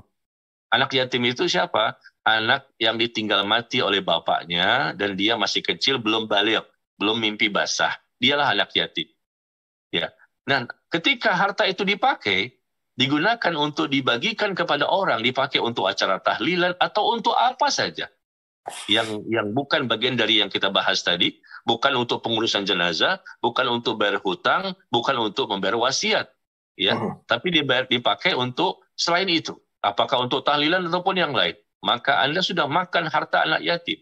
Pertama, dosanya melaksanakan tahlilannya yang tidak disyariatkan dan termasuk perbuatan meratap. Tambah lagi dosa berikutnya, Anda makan harta anak yatim, kan itu harta mereka. Kenapa diambil untuk acara tahlilan? Tambah lagi dosa berikutnya itu. Dan bagaimana hukumnya memakan harta anak yatim? Kalau itu anak yatim, ya, atau mungkin tidak lagi Pak Ustadz, nggak ada anak kecil. Jadi yang ditinggalkan oleh orang tua ini ternyata sudah besar-besar semua, ya. Sudah 20 tahun, sudah 30 tahun, bukan masa kecil. Berarti nggak ada anak yatim. Meskipun tidak anak yatim, tapi statusnya adalah ini harta milik ahli waris. Tidak boleh dipakai untuk acara-acara seperti itu. Ya, tadi kan saya katakan, andai kata memang anaknya masih kecil, dia anak yatim, tertimpalah dosa yang lain. Tapi kalaupun memang tidak termasuk anak yatim karena sudah besar-besar semua, tetap saja itu tidak boleh dan hukumnya haram. Harta itu diberikan seharusnya kepada ahli waris, tapi dipakai untuk perbuatan-perbuatan maksiat. Meskipun seluruh ahli waris andai kata menyetujui. Andai kata semuanya setuju, ya sudah nggak apa-apa, sebelum dibagi kepada kita semua, pakai sajalah duit ini untuk acara tahlilan. Sepakat mereka semua, tetap tidak boleh. Berarti mereka berdosa semuanya. Karena menyetujui perbuatan yang salah dalam Islam. Mereka berdosa semuanya. Andai kata mereka ridho, mereka ikhlas, harta ini dipakai untuk acara tahlilan, selamatan kematian, yang tidak ada tuntunan, dan Rasul melarang perbuatan bid'ah. Para sahabat mengecam perbuatan bid'ah. Kullu bid'atin dhalalah wa in ra'ahan nas hasanah. Abdullah bin Umar, sahabat Nabi yang bernama Abdullah bin Umar radhiyallahu anhuma mengatakan bahwa setiap bid'ah itu sesat meskipun manusia menganggapnya baik. Ini kan baik, apa salahnya? Ya, ini kan baik, apa salahnya? Dalilnya nggak ada, contoh nggak ada, keterangan tidak ada. Tapi pakai perasaan dan logika. Ini kan baik, apa salahnya? Kita katakan bahwa perbuatan baik itu kalau sesuai dengan dalil. Perbuatan baik itu kalau sesuai dengan tuntunan. Anda mengatakan baik dari sisi apa? Nah, baik itu dari sisi apa? Baik itu kalau ada keterangannya, ada dalilnya, ada hujahnya, ada argumentasinya, ada tuntunannya, ada contohnya. Anda mengatakan ini baik dari sisi apa? Dari sisi hanya satu, menggunakan hawa nafsu. Nah, ini berarti dosa. Setiap bid'ah adalah sesat dan setiap kesesatan akan diancam dengan neraka. Ya, jadi sifatnya sekali lagi bahwa kalau seandainya jatuh kepada harta anak yatim, dosanya makin bertambah. Dan kalaupun tidak jatuh kepada harta anak yatim, tetap saja harta itu tidak bisa digunakan untuk acara-acara seperti itu atau acara yang lainnya. Meskipun andai kata ahli warisnya sepakat. Apalagi kalau ahli warisnya ternyata nggak setuju. Yang satu mengatakan, udahlah pakai saja uang bapak nih untuk acara tahlilan. Yang lain mengatakan, oh nggak bisa dong, itu kan harta kita. Itu kan harta kita, berarti mengurangi harta yang kita terima nantinya. Karena acara hari pertama, hari ketiga, hari ke-7, 40, 100, itu membutuhkan harta yang banyak. Dan diundang orang banyak. Sehingga nanti mengurangi harta yang harus dimiliki oleh ahli waris. Yang seharusnya dia terima sekian, ternyata cuma terimanya sekian. Ya mereka protes, mereka nggak terima. Ya, karena apalagi ini nggak ada tuntunannya. Tapi kalaupun andai kata mereka setuju semua, tetap dosa juga. Karena nggak boleh harta itu digunakan untuk acara-acara yang tidak disyariatkan. Ya. Demikian wallahu a'lam bishawab. Oke. Jazakallahu khairan katsiran. Selanjutnya silakan Ibu Yuniarti untuk bertanya. Halo Bu Yuniarti. Kita minta untuk menyalakan mikrofonnya Ibu Yuniarti. Assalamualaikum warahmatullahi wabarakatuh, Pak Ustadz. Saya izin bertanya, Pak Ustadz. Saya tahu masalah wasiat ini, Pak Ustadz. Jadi ada seseorang di keluarga kami itu ada yang seperti Ummu Amar tadi cerita itu.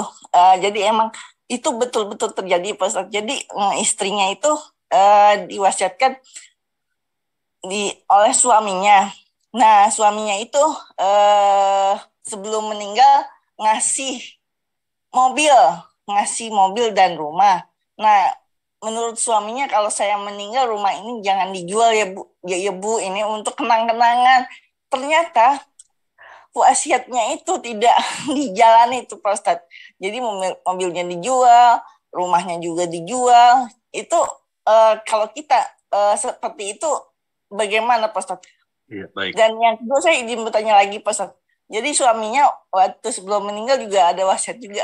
Aku tunggu di pohon Kamboja itu nggak tahu kata-kata dari mana ya Pak Ustadz. Saya juga masih belum mengerti. Dan saya pernah waktu itu ada hari ke-40 kita datang Pak Ustadz. Jadi kita kan ada yasinan tuh.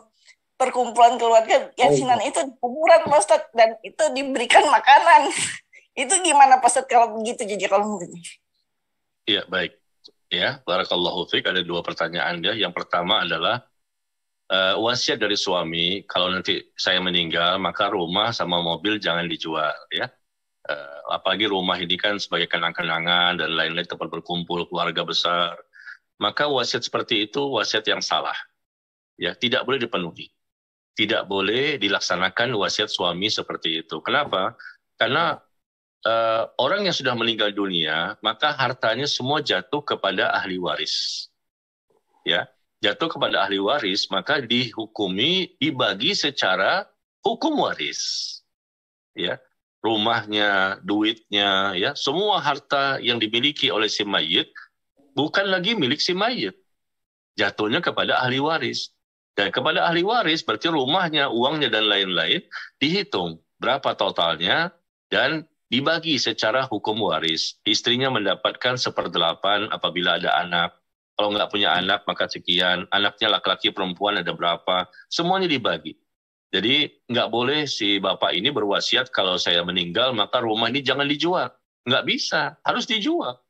Kenapa? Karena ada pembagian warisan. Ya, pembagian warisan. Kalau dia mau memberikan hadiah ketika masih hidup, itu beda. Ketika masih hidup, dia berikan hadiah rumah ini kepada seseorang. Hadiah ya, kepada mungkin anaknya, kepada istrinya. Hadiah, menghadiahkan rumah atau yang lain kepada seseorang. Nah, itu silakan, tapi hadiah harus adil. Jangan sampai tidak adil. Tapi kalau sudah berwasiat, kalau meninggal dunia, rumah, harta, jangan dibagikan. Terutama rumah tadi, jangan dibagikan. Ini wasiat yang salah. Dan wasiat yang salah tidak boleh diikuti. Ya, kita punya ilmu dan kita tahu ini wasiat yang salah karena harta itu harus dibagi secara hukum waris dan ahli warisnya ada. Ya, tidak boleh sampai dipertahankan demi untuk supaya menjadi rumah yang kenang-kenangan, bisa menjadi tempat kumpul keluarga, kita bisa mengenang kembali dulu bagaimana. Nggak bisa.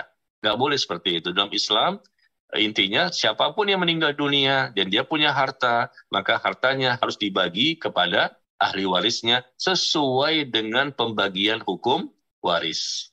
Ya, seperti itu ya. Lalu kemudian yang kedua tadi, diacarakan dengan cara 40 hari ya. Dan itu pun diadakan di kuburan lagi. Membacakan Al-Quran Yasin, surat Yasin. Kenapa mengkhususkan surat Yasin? Ya, kan Al-Quran 30 juz. Ini juga sama nih, mengkhususkan 40 hari, mengkhususkan 7 hari, mengkhususkan 100 hari, dan selalu dikhususkan juga surat Yasin. Ini juga nggak ada tuntunannya. Rasulullah nggak pernah melakukan. Anda ini beragama mengikuti agama siapa? Yang menjadi tuntunan kita tuh siapa? Yang menjadi contoh kita tuh siapa? Rasulullah, para sahabat, para tabi'in, tabi'ut tabi'in, dan seterusnya nggak pernah melakukan hal seperti ini. Ribuan yang meninggal, bayangkan. Tidak ada ditentukan 40 hari dan seterusnya, dan tidak ada juga dikhususkan untuk surat Yasin saja. Untuk acara-acara seperti itu, apalagi diadakan di kuburan lagi. Dibaca di kuburan, hari ke-40, yang dibaca surat Yasin, Masya Allah. Makin banyak kesalahannya. Ya, menentukan 40 harinya, membaca surat Yasinnya, dan Rasul pun tidak pernah melakukannya, dan itu pun dibaca juga di kuburan. Nah, ini semakin banyak kesalahannya. Ya sudahlah, ini kan masa lalu ya. Nah, sekarang saya sampaikan yang seperti ini sesuai syariat, maka tinggalkan semuanya. Jangan diulangi kembali, bertobatlah kepada Allah dengan taubat nasuha. Minta ampun ya untuk dosa-dosa yang telah kita lakukan di masa lalu karena ketidaktahuan. Ini bukan masalah, ini sepertinya ustadznya beda nih dengan pemahaman kita. Ini bukan begitu masalahnya. Mungkin ada jamaah yang mendengarkan kajian ini, wah ini ustadznya kayaknya golongan ini deh. Ini ustadznya kayaknya kelompok ini deh, gitu kan ya. Ini kelompok ini nih, golongan ini nih, atau apa. Kita nggak bicara kelompok, kita nggak bicara golongan, kita nggak bicara partai, organisasi, tapi kita bicarakan Al-Quran dan hadis. Ya, apakah ini ada ayatnya, ada perbuatan Rasulullah dan para sahabatnya dan generasi berikutnya. Kita nggak pakai golongan-golongan ya. Ini kayaknya ustadznya organisasinya ini nih. Enggak, saya nggak pakai organisasi. Saya nggak pakai golongan dan kelompok ini. Ya mungkin ada dari jamaah yang mendengarkan kajian ini memberikan statement-statement seperti itu. Ya tidak kita tidak berdasarkan apapun kecuali Al-Quran dan hadis apa yang dipahami oleh Rasulullah dan para sahabat dan generasi-generasi berikutnya. Kalau mereka melakukan, kita melakukan. Kalau mereka meninggalkan, kita meninggalkan.